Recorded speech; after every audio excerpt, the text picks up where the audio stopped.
영화 작가님이 정의하는 기적, 이건 뭘까요? 뭐 저도 그 아까 김상욱 선생님 말씀하신 것처럼 확률이 엄청나게 적은 일이어야 된다. 이거는 분명하고 그렇죠. 네. 또 하나는 이제 그 사람들의 마음에 어떤 기쁨을 줘야 된다. 확률이 적은 일이라고 해서 사람들이 다 와 기적이야 이러진 않잖아요. 기쁨, 또 인류에 대한 희망, 뭐 이런 것들을 줄 때 우리가 굉장히 기적이라고 기리고 그러잖아요. 그래서 제가 처음에 그 얘기를 딱 들었을 때 드는 생각이 들었던 인물은 그 어니스트 셰클턴이에요. 네.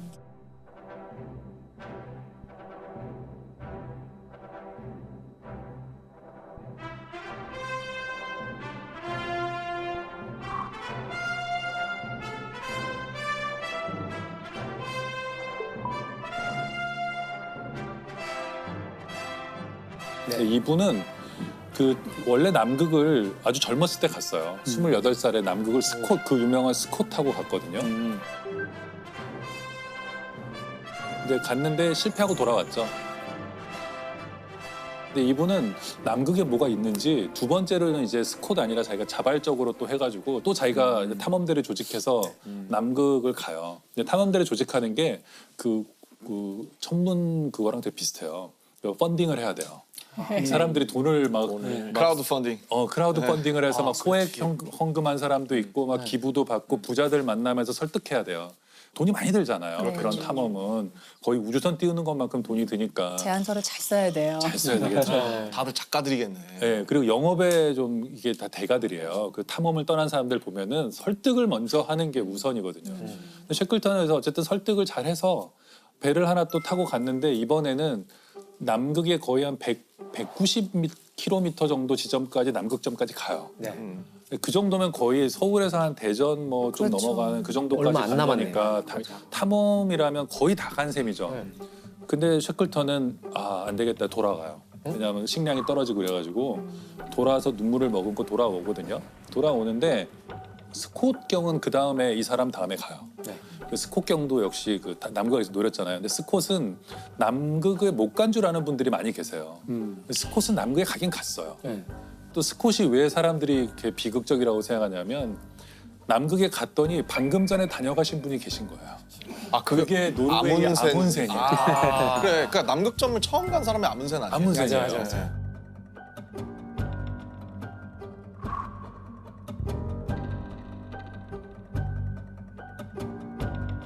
노르웨이한테 지다니 탐험하면 영국인데 그렇게 생각했기 때문에 또 달 탐사를 하듯이 박차를 가해서 그리고 셰클턴은 그래서 뭐 이미 아문센이 정복을 했기 때문에 목표를 이제 또 펀딩을 받아야 되니까 또 가야 되니까. 우리는 횡단을 한다 이렇게 얘기했어요. 횡단. 갔다 가서 오는 게 오는 게 아니고. 아니라 한번 같은 건너버리겠다. 곳, 질러서 그냥 횡단을 하겠다 그리고 원대한 목표를 이제 세웠고 이제 그런 경쟁해야죠. 명분으로 셰클턴이 또 펀딩을 해서 세 번째로 배를 타고 가요. 이 투자자들의 마음은 어땠을지가 대단히 궁금한데요. 이쯤 되면. 투자자들은 성공할 거라고 생각했죠. 셰클턴은 벌써 경험이 풍부하고 가서 살아온 사람이 드물기 때문에 저격이라고 생각했을 거예요. 그래서 공고를 냈는데 5,000명 정도가 가겠다 그래요.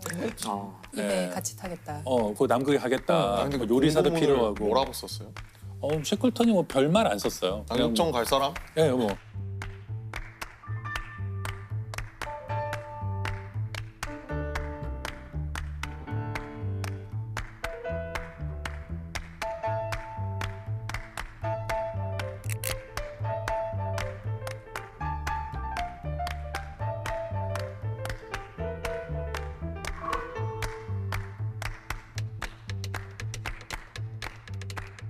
세 번째 탐험을 떠나는데 뭐가 문제였냐면은 그 부빙이라고 하는 거, 그러니까 얼음덩이들이 떠댕기잖아요. 남극까지 가지 못하고 그 어디선가에 거기에 갇혀요. 네. 갇혀가지고 배가 야, 배가. 그 얼음 사이에 갇혀서 거의 한 10달 정도를 얼음에 갇혀 있어요. 어디도 못 가고. 도착도 못 하고? 근데 이게 가만히 있는 게 아니에요. 남극점으로부터 점점 멀어져요. 그냥 아이고. 부빙들이 움직이니까. 그래서 그게 한 1,000km 정도 움직여요. 움직이다가 이게 사진을 갖고 왔는데 와. 이런데 이제 갇힌 거예요. 그래서 처음에는 이 배 위에서 생활을 하다가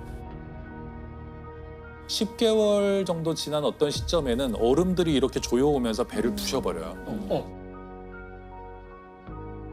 이 사람들은 결국 배를 버리고 배에서 나오는데 가장 가까운 사람이 살고 있는 전초 기지까지 무려 한 1,900km 정도 떨어져 있어요. 200km. 여기서 제가 재봤더니 서울에서 몽골의 울란바토르까지 걸어가면 되는 거예요. 남극의 그 얼음 바다를 뚫고 남극이 되게 크더라고요. 남극 크기가 대륙이죠. 대륙 전체의 10%에 달한대요. 그렇게 큰지. 그러니까 중국이랑 인도를 합친 정도라고 그러더라고요. 그렇게 커요? 그러니까 엄청나게 큰 거예요. 그래서 남극점을 못 갔구나 사람들이.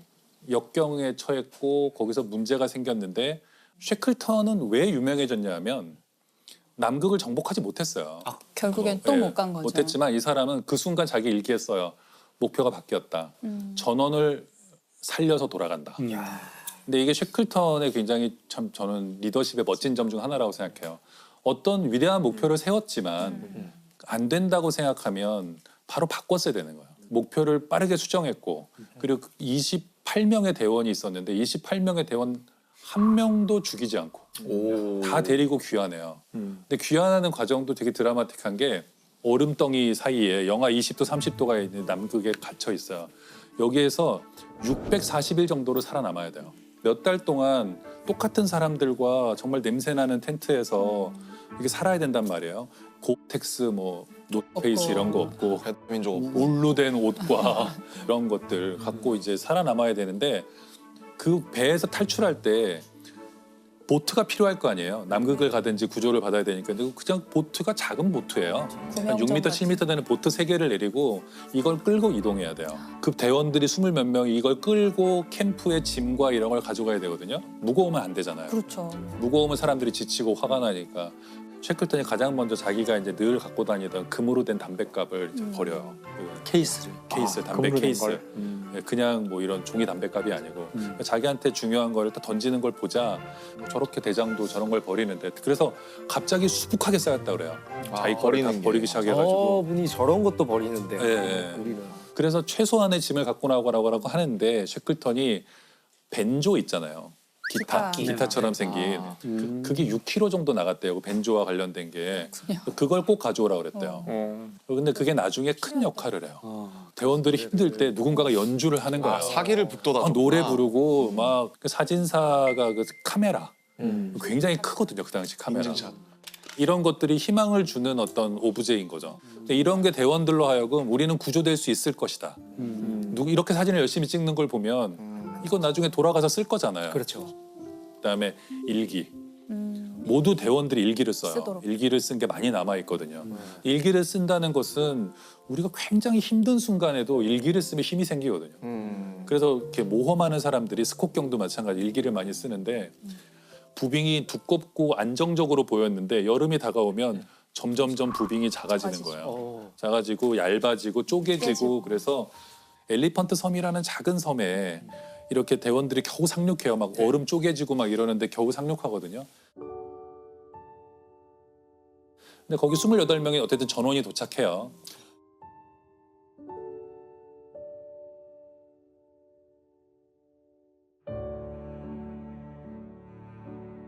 물론 자기가 가요. 네. 내가 가겠다 하고 6명의 이제 말하자면 결사대를 뽑죠. 이 아까 그 배를 타고 1200km를 배를 타고 갈 사람. 가는데 허리케인 수준의 바람이 분다고 나오거든요. 남극해에는. 저걸 근데 그걸 타고 뚫고 가서 그건 마치 화살을 쏘아서 날아가는 어떤 그 새를 맞추는 거랑 비슷한 그런 항해인데 가겠다. 그 6명을 데리고 가서 결국에는 그 사우스 조지아 섬이라는 데 도착해서 배를 끌고 자기를 기다리고 있는 선원들한테 가거든요.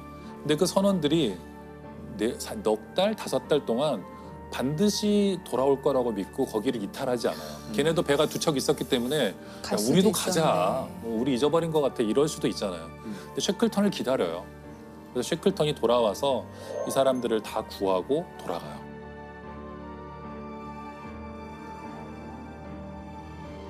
소설로 써도 안 믿을 내용이네요. 예, 예.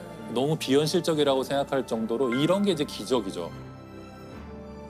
차라리 아예 가도 고생이겠지만 기다린다는 게 더 힘들잖아요. 그렇죠. 그런 자리에서. 맞아. 그렇죠. 뭐 연락이 오는 것도 아니고. 근데 그래서 제가 이거 읽다가 좀 감동한 부분이 뭐냐면 엘리펀트 섬에서 거지같이 살고 있던 그게 막 펭귄 똥이 가득한 데서 살거든요. 굉장히 그 작은 섬이군요. 굉장히 작아요. 그 사람들이 그 보트를 타고 이제 쉐클턴에 그로 가는데 그 어떤 대원이 돌아보면서 떠나기 싫었다 이래요. 그래도 거기서 몇 달 동안 즐거웠다는 생각이 들었다 이런 얘기 하거든요. 대단하네요. 거기가 어쨌든 몇 달 동안 너무 힘들고 동상 걸리고 막 발 잘라내고 그러거든요. 그 정도로 굉장히 일체감을 느끼고 공동체가 됐던 거예요. 이 쉐클턴은 갔다가 돌아왔기 때문에 사람들이 쉐클턴이 결국 남극에 못 갔고 돌아온 것에 대해서 비난을 많이 해요. 당시엔 그랬어요. 그래도 한번 남극점을 가면 가봤어야 왜냐면 나라의 된다. 명예가 걸려 있잖아요. 아. 그 당시에는 그냥 약간의 희생을 치르더라도 정복을 하는 것이 정의라고 생각했던 시대예요. 그 국가를 위해서 죽는 거잖아요. 지금 네네. 현재 민족주의와. 그러니까 그 어느 때보다 인간에 대한 그 목숨이 값이 떨어졌던 네. 뭐 그런 것들이 다 이렇게 뭔가 이런 위대한 일을 하고도 잘 인정받지 못하는 그런 네. 이유가 아니었을까? 나중에 시간이 한참 지나서야 그가 사실은 얼마나 대단한 일을 했는지가 이제 자료들이 점차 나오면서 이제 알려지게 된 거죠. 그러면 셰클턴이 사실 현대에 와서 재평가 받는 이유가 한 7, 80년대만 해도 제가 알기로는 굉장히 카리스마 있고 추진력으로 사람들을 이렇게 막 예를 들면 머리채 잡아서 이끌고 네. 이런 리더십이 주목받았다면 사실 최근에는 어쨌든 뒤에서 밀어주고 그런 리더십 때문에 셰클턴이 다시 재평가가 되는 그렇죠. 거겠죠. 그런 면이 있죠. 굉장히 솔선수범하는 면도 좋고 윤리적이었다는 거. 굉장히 그 셰클턴에 관한 모든 기록들이 깨끗하구나. 굉장히 깨끗하고 언제나 자기보다 이제 대원들의 안전 같은 것들을 이렇게 우선시하는 그런 것은 뭐 분명하고요. 저는 이제 거기에 또 하나가 있다면 대원 하나하나가 다르다는 것을 알고 그 대원 성향을. 하나하나의 성격을 열심히 관찰하고 쟤는 ENFP다. 뭐 그런 식으로 그리고 얘는 약간 좀 불화를 일으킬 것 같다. 좀 잘난 척이 심하다. 자기 텐트에서 재웠어요. 다른 대원들에게 불화를 일으키지 못하도록. 그럴 수 있으니까. 또 얘는 별로 할 게 없네 그러면은 뭐라도 일을 맡겨줘서 할 일을 만들어주고 그냥 무조건 나쁜 사람은 없잖아요. 그렇죠. 상황에 안 맞는 사람도 있는 것이고 지금 당장 뭐가 불만인 것도 있을 것이고 이제 셰클턴은 그거 하나하나를 다 이제 만족시키거나 아니면 그에 맞는 자리를 주려고 노력했고 또 하나 이제 제가 아까도 잠깐 말씀드렸지만 저는 문화 예술의 중요성 이런 걸 알았던 사람이라고 생각해요. 탐험가로는 벤조, 드물게. 글쓰기. 네, 그리고 네. 놀이. 왜 예술을 언제 했었냐면 사람들이 이거 탐험을 했다 그러면 맨날 이렇게 뭐 끌고 가는 것 같잖아요. 간 날이 며칠 없어요. 견디는구나. 견디는 거예요. 좋은 날이 오기를 기다리고 이럴 때 이걸 견디게 해준 게 이제 예술이고 그러니까 굉장히 힘든 상황이지만 연주하고 축구 경기 열고 그리고 뭐 음악 감상회 같은 걸 열어요. 축음기를 하나 또 갖고 갔거든요. 예, 크리스마스든 뭐든 억지로 막 기념일 같은 거를 다 찾아서 만들어요. 그리고 표류한 지 1년째 되는 날도 기념해요. 우리 기념일. 좋은 날 아니잖아요. 조난 기념일. 네, 이런 거. 야, 우리 드디어 표류한 지 1년 됐다. 또 먹자 이래가지고는 그런데 그 먹다 보면 그런 생각이 들잖아요. 어쨌든 1년 동안 살아남았잖아요. 그렇지.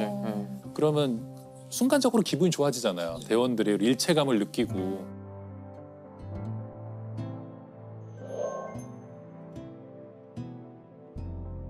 이 사람들이 미치지 않고 서로 싸우지 않고 이럴 때 가장 위험한 게 싸우는 건데 이 비슷한 시기에 캐나다 탐험대가 똑같이 북극 탐험을 가거든요. 네. 여기는 일단 똑같이 그 부빙 속의 좌초예요. 근데 제일 먼저 리더가 이탈해요. 갇힌 지 얼마 되지도 난 않았는데 살겠다. 내가 구조대를 데리고 오겠다 그러면서 자기가 이탈하거든요.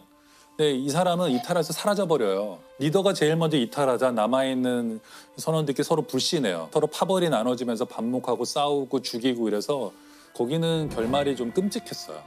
이걸 보면 셰클턴 같은 리더가 얼마나 중요한가. 그러니까 신뢰를 주기도 하지만 놀게도 해줬잖아요.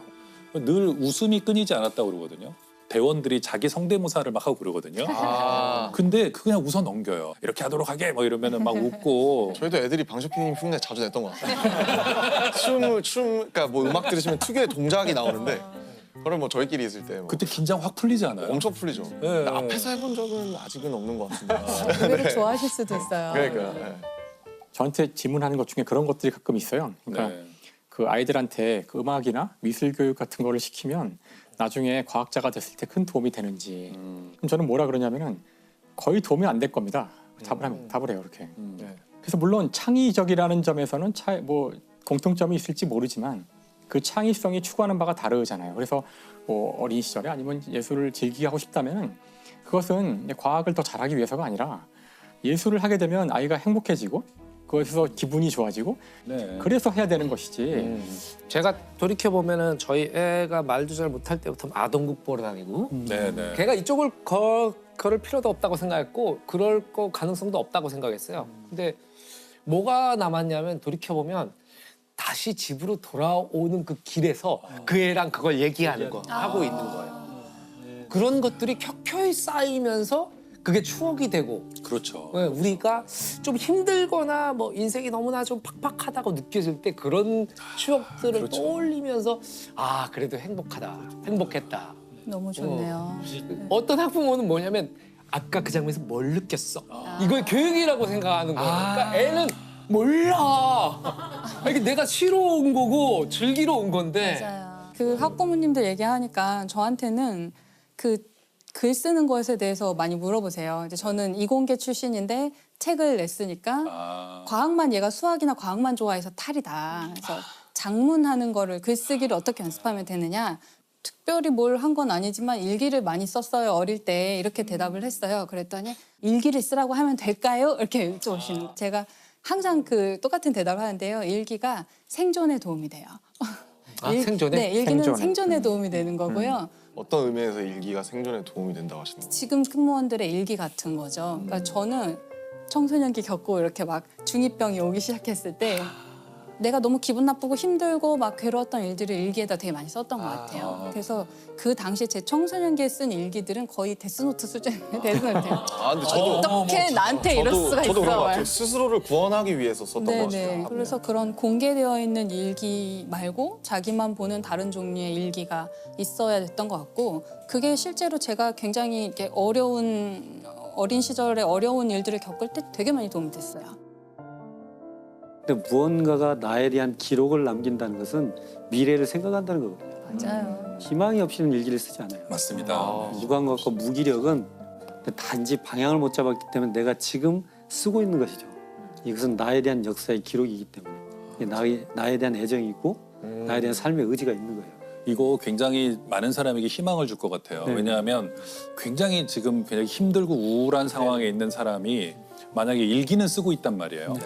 그렇다면은 선생님 말씀을 딱 듣고 나서 내가 아직도 미래를 생각하고 있구나. 사실 일기에는 나는 미래는 없어. 나는 끝나서 이렇게 쓰고는 있지만 쓰고 있다는 것은 벌써 그럼요. 자기가 미래에 읽을 나를 상정하고 있다는 것이죠. 그렇죠. 근데 또 이런 점도 있는 것 같긴 해요. 글을 쓰고 나면은 그 굉장히 객관화돼요. 그럼요. 사실 내 이야기지만 이게 제 3자 같이 보이기도 해요. 때로는 이게 앞에 내 눈앞에 있기 때문에 어떤 일을 정말 객관적이고 제대로 논리적이고 합리적으로 생각하고 파악할 때에도 글로 쓰는 게 굉장히 도움이 돼요. 이게 감정은요 동물일 때부터 있었던 거잖아요. 그렇죠. 그래서 감정은 사실 언어 이전의 상태거든요. 네. 그러니까 언어화돼 있지 않아요. 그래서 막 우악 막 이런 상태거든요. 근데 연기도 많이 늦은 것 같아요. 근데 이거를 쓰기 시작하면 왜 그렇게 되냐면 문법이 있어야 돼요. 최소한의 문법은 법칙이. 로고스의 세계고 논리의 세계거든요. 주어가 있어야 되고 아무리 정말 격렬한 감정도 쓰는 동안에 문법을 지켜서 하다 보면요 그렇죠. 조금 정제하게 되죠.